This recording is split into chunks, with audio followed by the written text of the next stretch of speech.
So as I'm going through the quarterback class again of 2025, I thought I would.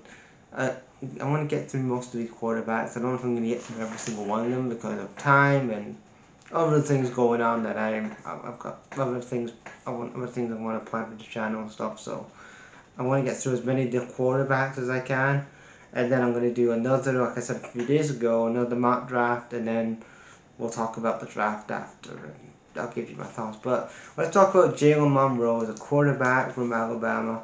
One of those kind of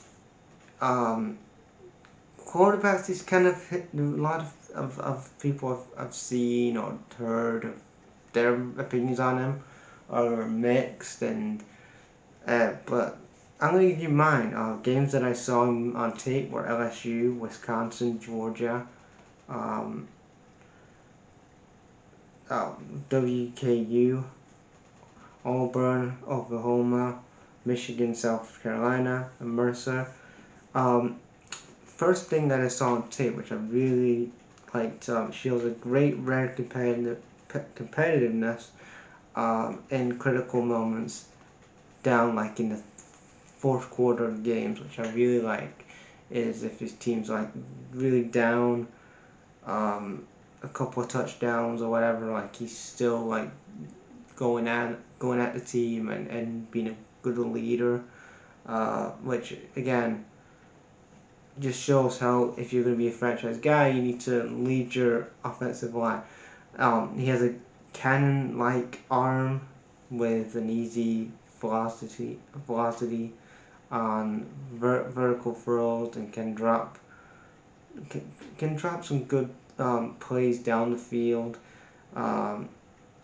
really effortlessly, and while meaning consistently concentration and accuracy down the field consistently. He's playing like pretty good numbers down the field.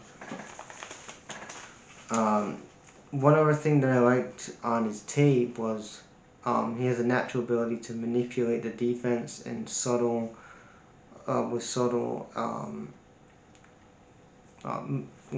plays, especially when he shoulder fakes, and really throws the defense off the game and again puts it down the field to Ryan Williams, and then him and Ryan Williams had a really good combination in college. I really like when I saw that team, they had a really good combination. Another thing that I saw on his tape was he possesses a legitimate elite speed with explosive acceleration that pursues angles and turns into scrambles to run the threats on with the second level. So again, he has some of the great plays that I saw him in Wisconsin, him a couple of games against LSU, like really do some good stuff. He has a compact release on his throws, allowing him to deliver some great velocity even when unable to fully step into throws. So again, when he's struggling on like stepping throws, he can still put some good compact release on his play. And then he has a devastating runner on he's a devastating runner on designated quarterback power connections, and he has that kind of great combination of like burst of speed, and especially with his vision and his contact, and then he has good balance on the ball as well. He's balanced, especially when he's in the red zone, in a red zone situation. And then the weaknesses here, which I couple of the weaknesses, kind of struggles to significantly touch throws that re- that recurrent fineness and passes when attempting to bail over the linebacker. Sometimes as well, that one thing I've seen, he kind of tends to bail from clean pocket plays, which a couple of times that really did frustrate me. Like sometimes he doesn't like what he sees and he'll just throw it out, especially when it's a clean pocket play. He'll does it prematurely, but yeah, that's one thing I did see on his tape. Rather than work through the progression and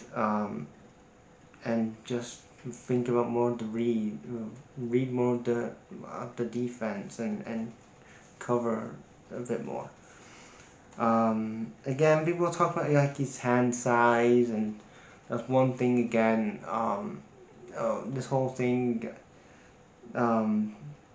being again, it could be a concern, but not really to me. But it was up there, and it was mentioned again. I'm like, doesn't matter again.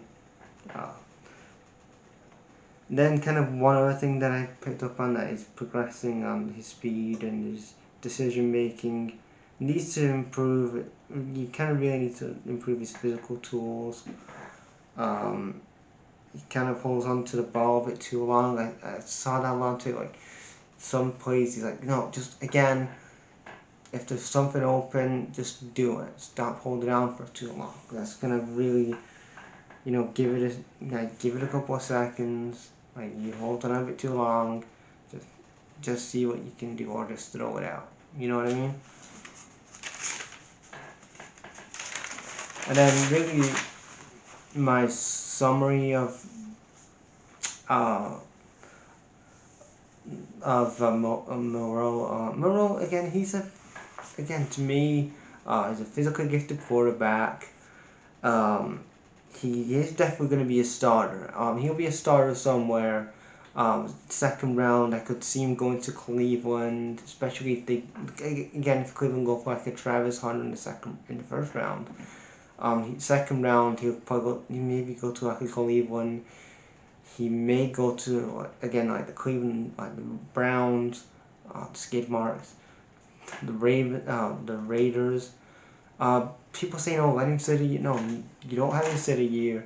I know again he was sacked quite a lot in college. Took a lot of hits in college, but again, if he's under the right offensive coordinator and a good system on the offensive line in the trenches, and you build around him, then you could hide some of his weaknesses for a year. But he's one of those, again, you can build around him. And there's been obviously comparisons to a Lamar Jackson, where especially his rookie year, where a lot of it was in Lamar's rookie year, they was hiding a lot of his physical, his passing ability. But again, he's really in the years after in his second and third year, they were working more on his physicality of his physical tools in years 2 and 3. But he could be one again. They gotta have the right offensive line around him, the right weapons around him, obviously, but just have the right offensive coordinator that's going to get the best out of a Jalen Milroe. You can maybe, like I said, the again, if the Raiders, the Raiders, you can maybe Seattle, Geno Smith is gone. You're looking at, I know they had Sam Darnold, but again, you need a quarterback for the future. I would love to see what Mike McDonald can do with a Jalen Milroe. It's gonna be a lot of issues and a lot of growing pains with obviously a new quarterback, but there could be, again, there's a guy in there that you can get something out of. He's a guy that has upside. He just needs the right right head coach and the right offensive coordinator around him, and again, a place like Seattle, I think probably the best for him overall. I think a place like Seattle with a young head coach, I just think that that'd be the perfect thing for him as well. You're looking at the Saints. I think again the Saints would be a good fit, especially in that, especially in the in in a kind of a weaker division. That again, you looking at the Saints. They need a quarterback. Derek Carr, he's not the guy. Spencer Rattler, no way. But yeah, couple of stats from his 2024 season. He had 2,849 passing yards. He had 16 passing touchdowns. He only had a better season in 2023 when he had 23 passing touchdowns. He had 11 interceptions this season, 25 completions in his passes. No, 205 completions in his passes, apologies. And he had 319 attempts. So he had a really good college year. So that's my scout report on Jalen Milroe. Leave you guys thoughts in the comments, and I will be back. I will have a scout report next on Tyler Booker. I'm gonna get that. I'm gonna start watching some more Tyler Booker, get that scouted up, and then I'm gonna do the mock draft first, and then Tyler Booker. So stay tuned for those videos next. And peace, guys.